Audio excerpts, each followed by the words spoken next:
భక్తులందరికీ హరే కృష్ణ.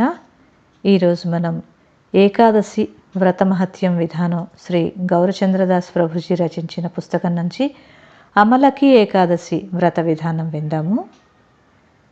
మాంధాత మహారాజు మరియు వశిష్ఠ ఋషికి మధ్య జరిగిన సంభాషణలో అమలకి ఏకాదశి యొక్క మహత్యం వర్ణించబడింది. ఇది బ్రహ్మాండ పురాణం నుండి గ్రహించబడింది. ఒకసారి మాంధాత మహారాజు వశిష్ఠ ఋషితో, ఓ మహాత్మా, మీరు నా యందు దయ ఉంచి ఏ వ్రతం ద్వారా సర్వసిద్ధి లభించగలదో దయచేసి నాకు తెలుపుడు అని ప్రార్థించెను. అందుకు వశిష్ఠుడు, ఓ రాజా, ఫాల్గుణ మాసంలో శుక్లపక్షంలో వచ్చే ఏకాదశిని అమలకి ఏకాదశి అంటారు. ఇది సర్వసిద్ధిని ముక్తిని ప్రసాదించును అని వివరించెను. అది విన్న మాంధాతరాజు అమలకి ఏకాదశి యొక్క చరిత్ర, పాలన విధానం గురించి తెలపమని ప్రార్థించగా అందుకు సమాధానమిస్తూ, ఓ మాంధాత, పూర్వకాలంలో వైదిష అను నగరంలో వైదిక ధర్మ నిష్ఠ కలిగిన బ్రాహ్మణులు, పరాక్రమశీలులైన క్షత్రియులు, వ్యాపారంలో ఆరితేరి గోవులను రక్షించే సంపన్నులైన వైశ్యులు మరియు వినయ విధేయతలు కలిగిన శూద్రులు నివసించుచుండేవారు. నగరం అంతా ధర్మాత్ములతో నిండి ఉండేది. ఒక్క మాటలో చెప్పవలనన్నా ఆ రాజ్యంలో నేరస్తులకు, మోసగాళ్లకు, నాస్తికులకు తావులేదు. నగరం అంతా నిత్యం వైదిక మంత్రాల ఘోషలలో ఉండేది. అలాంటి శుభకరమైన రాజ్యాన్ని చిత్రరథుడు అనే పరాక్రమశాలి అయిన రాజు పరిపాలించుచుండెను.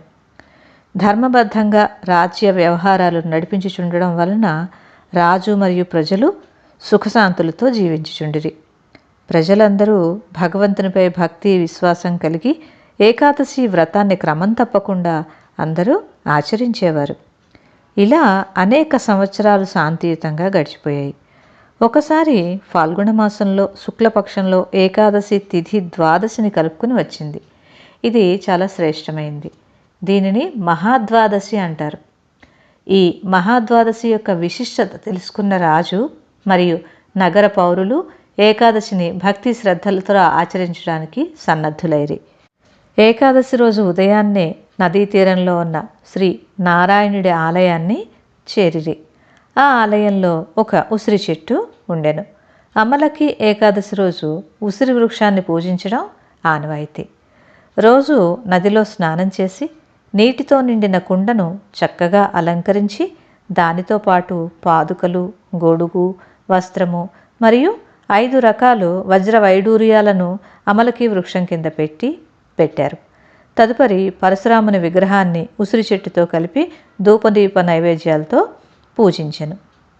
చిత్రరథరాజు తన ప్రజలందరూ తోడు ఉండగా పరశురాముణ్ణి ఈ విధంగా ప్రార్థించెను.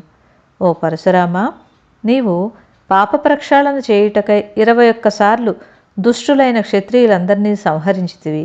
నీవు సదా ఉసిరి చెట్టు నీడలో సేద తీర్చుకునేదవు. ఓ దేవా, ఈ అమలకి ఏకాదశి వ్రతం పాటించుచున్న మేమందరము నీ పాదపద్మములకు సాష్టాంగ దండ ప్రణామములు ఆచరించుచున్నాము. మమ్ము సదా రక్షించమని నిన్ను వేడుకొనుచున్నాము. తదుపరి ఉసిరి చెట్టును ఉద్దేశించి, ఓ పాప విమోచని, ఓ అమలకి, ఓ లోక ఉద్ధారిణి, ఓ బ్రహ్మానందిని, నీవు భగవంతునికి అతి ప్రియమైన దానవు. నీకు మా అనేకానేక ప్రణామములు.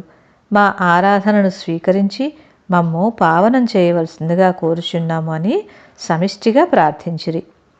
ఈ విధంగా పరశురాముణ్ణి, అమలకి వృక్షాన్ని శ్రద్ధగా సేవించిన రాజు ప్రజలందరితో రాత్రంతయు భగవంతుని యొక్క నామ రూప లీలల యొక్క శ్రవణ కీర్తనలో గడిపారు. ఆ రాత్రి సమయంలో ఒక వేటగాడు అటువైపు రావడం తారసిల్లెను. అందంగా అలంకరించబడి ఎందరో జనులతో కూడి కీర్తనలతో మారుమ్రోగుతున్న ఆలయంలో జరుగుతున్న తంతును తెలుసుకోవాలనే కుతూహలంచే వారి మధ్య కూర్చుని అక్కడ జరుగుతున్న కార్యక్రమాన్ని తిలకించసాగాను. ఈ వేటగాడు జీవితాంతము తన కుటుంబ పోషణకై అంతు పొంతు లేకుండా ఎన్నో జీవులను చంపెను. జీవితంలో ఎన్నడూ ఏ పుణ్యకార్యము చేసి ఎరగడు. అదృష్టవశాత్తు అతడు అమలకి చెట్టు క్రింద ఆసనంపై ప్రతిష్ఠింపబడిన భగవంతుని విగ్రహాన్ని దర్శనం చేసుకున్నాడు. ఆకలి దప్పులు కలిగి ఉన్నను జరుగుచున్న కార్యక్రమంలో ఆసక్తి కలిగి రాత్రంతయు ఏకాదశి మహత్యం యొక్క లీలలను సాధు మహాపురుషుల నోటి ద్వారా శ్రవణం చేశను. తెల్లవారుజామున రాజు తన ప్రజలతో కూడి నగరానికి ప్రయాణం కాగా వేటగాడు కూడా తన గృహానికి చేరి భోజనం ఆరగించెను. కాలక్రమేణా వేటగాడు వృద్ధుడై చివరకు శరీరం చాలించినాడు. శరీరం వదిలిన తర్వాత అమలకి ఏకాదశి వ్రతం రోజున జాగరణం మరియు సాధువుల నోటి ద్వారా వ్రతం యొక్క మహిమలు శ్రవణం చేసినందుకు అతడి జయంతి రాజ్యాన్ని పరిపాలించే విధూరథుని ఇంటిలో వసురథుని నామంతో అతని పుత్రునిగా జన్మించాడు. అతని రాజ్యంలో అసంఖ్యాకమైన ఏనుగులు గుర్రములతో కూడిన పెద్ద సైన్యం కలిగి ఉండెను. అతడి అధీనంలో 10 లక్షల గ్రామాలు కలవు. అతడు సూర్యుని వంటి తేజస్సు, చంద్రుని వంటి ప్రకాశము, పృథ్వీ వలె సహనము మరియు శక్తిలో దేవతలు సైతం సాటి లేనట్లుగా శౌర్య ప్రతాపాలు కలిగి ఉండెను. అతడు సత్యవ్రతుడై తమ విద్యుక్త ధర్మముల్లో నెలకొని విష్ణు ఆరాధననే పరమ లక్ష్యంగా జీవించును. ఒకరోజు వసురథుడు అడవిలో వేటాడుతూ దారి తప్పిపోయాను. అతడు ఆకలి దప్పులతో కూడి పూర్తిగా అలసిపోయి ఉండెను. దిక్కు తెన్నులు తోచక తన చేతిని దిండుగా పెట్టుకుని గాఢ నిద్రలోకి జారుకొనెను. రాజు నిద్రించుచున్న సమయంలో అడవిలో అనాగరికంగా జీవించుచున్న కొందరు ఆటవీకులు రాజును తమ శత్రువుగా భావించి తమ సంతతిని అంతం చేయడానికి వచ్చినట్లుగా నిర్ధారణకు వచ్చి అతనిని చుట్టుముట్టి తమ మారణాయుధములచే సంహరించ పూనుకొనిరి. వారు ఎంత ప్రయత్నించినను తమ ఆయుధాలు రాజుగారి శరీరాన్ని స్పృశించకపోవటం చూసి ఆశ్చర్యానికి లోనైరి. వారి ప్రయత్నాలు అన్నీ విఫలమై భయభ్రాంతులతో తమ స్థానముల నుండి కదలక అక్కడే నిలబడిపోయేరి. ఆ సమయంలో రాజు శరీరం నుండి సుగంధభరితమైన పూల దండలతో అద్భుతమైన నగలు ధరించిన ఒక అందమైన యువతి ఉద్భవించి కనులు ఎర్రజేసి రాజు శరీరాన్ని చిత్రహింసలకు గురిచేయ ప్రయత్నించిన ఆటవికులపై ఆగ్రహంతో చేతిలోని చక్రంతో వారందరినీ హతమార్చెను. వారి శరీరంలోని అవయవాలు చెల్లాచెదురై అటూ ఇటూ పడిపోయాను. వారందరినీ సంహరించి తిరిగి ఆ యువతి రాజుగారి శరీరంలోకి అదృశ్యమయ్యను. రాజు నిద్ర నుండి మేల్కొని చెల్లాచెదురుగా పడి ఉన్న కిరాతకుల శరీర అవయవాలను చూసి దిగ్భ్రాంతికి లోనయ్యను. జరిగినదంతయు తన బుద్ధి ద్వారా గ్రహించి తనను రక్షించినది ఎవరో తెలియక ఈ విధంగా తలంచసాగాను.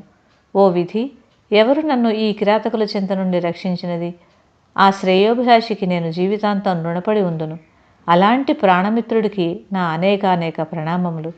రాజు ఇలా ఆలోచించుచున్న సమయంలో ఆకాశం నుండి, ఓ రాజా, గోవిందుడు కాకుండా తన భక్తులను రక్షింపగల వేరే శ్రేయోభిలాషి మరొకరు ఎవరు? అతడే తన భక్తుల ఆలనా పాలనా చూచును అని వాణి వినిపించెను. ఆ శబ్దం విన్న రాజు భగవంతునిపై ప్రేమ భక్తి ఉప్పొంగి ప్రభు యొక్క ఆలోచనలతో రాజ్యానికి తిరిగి ప్రయాణమయ్యను. వశిష్ఠుడు ఈ అమలకి ఏకాదశి మహత్యాన్ని మాంధాతారాజుకు వివరించి తన దారిలో తాను వెడలిపోయాను. జై అమలకి ఏకాదశికి జై. హరే కృష్ణ కృష్ణ కృష్ణ హరే హరే, హరే రామ రామ రామ హరే హరే. ధన్యవాదాలు.